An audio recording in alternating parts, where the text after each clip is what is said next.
Yes, the Proteas continue their fine form as they served out yet another crushing victory over Bangladesh this weekend. Well, of course, in rugby, some high-stakes rugby there. Sharks and Western Province will now meet in the final of this year's Currie Cup after very impressive performances in their semi-finals. Dude, what a weekend of sport, eh? What a weekend of sport. I didn't catch anything, okay? I was very, very busy.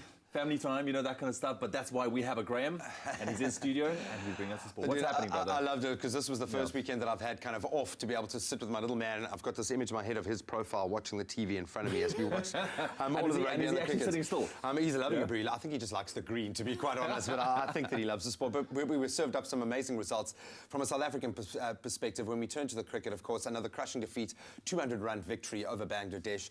They really did not have any answer in any format of the game thus far.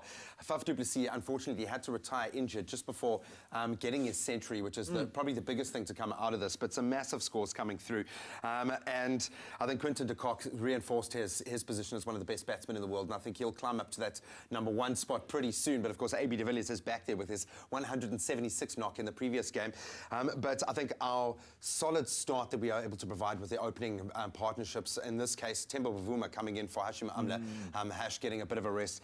He had a brilliant knock himself. But I think the overall picture here is that Bangladesh just didn't have the bowling prowess to be able to face us. They're great at home on pitches that are prepared for their kinds of bowlers. And we did give them something in our pitches, quite flat pitches that, yes, maybe did aid the batsman, but it really was a bit of a dead rubber. So it's been a whitewash in the Test, whitewash in the ODI, and they now turn their attention to the shortest format of the game, T20. So with Faf out, it does pose a little bit of a conundrum, but JP Germany is stepping in as captain, so we congratulate JP on getting his captain's cap there.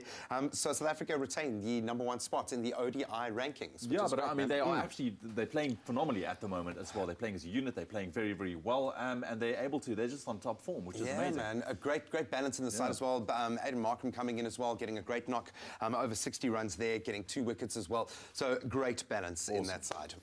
Fantastic. And then what are you doing rugby now? Now we're turning our attention to the Currie Cup semi-finals. 2 dominant performances, I think, coming from 2 sides that have made it into the final, certainly deserving that. Let's start with the Sharks and the Blue Bulls. I think we always thought that it was going to be a mountain too high for the Bulls. There's Lukhanyo Ama was absolutely brilliant for the Sharks. I think he's put his hand up as a definite Springbok prospect. Absolutely. But ultimately, too many mistakes costing the Bulls in a game that, they've showed a massive turnaround under John Mitchell. They showed a lot of heart, but just not enough there in front of a capacity home crowd. The Sharks, you knew they were going to be really, really strong. Kerwin Bosch on song with the boot. They've needed him to shine, and that's exactly what he did. So that final score, 37-27, and they've earned themselves a home final. And then finally, Western Province up against the Lions. The Lions, again, far too many mistakes there again. Western Province, 25,000, I think, in the crowd on the day. Their line speed was just phenomenal. The likes of Ron Janssen van Rensburg just weren't allowed any time on the ball, weren't allowed any space. They really did provide a dominant performance in the pack, in the back line. It really was an unbelievable showdown. And I think after a bit of a shaky kind of round-robin phase, Western Province really did come to the party in that final. And this doesn't bode well for the Sharks because it looks like Province have hit their straps just at the right time. There we go. There we go. Graham, thank you so much, man. That's a wrap of your sports here on your Feel Good Breakfast Show. We're going to be taking a very, very quick break. Don't go anywhere. It's a fresh Monday morning.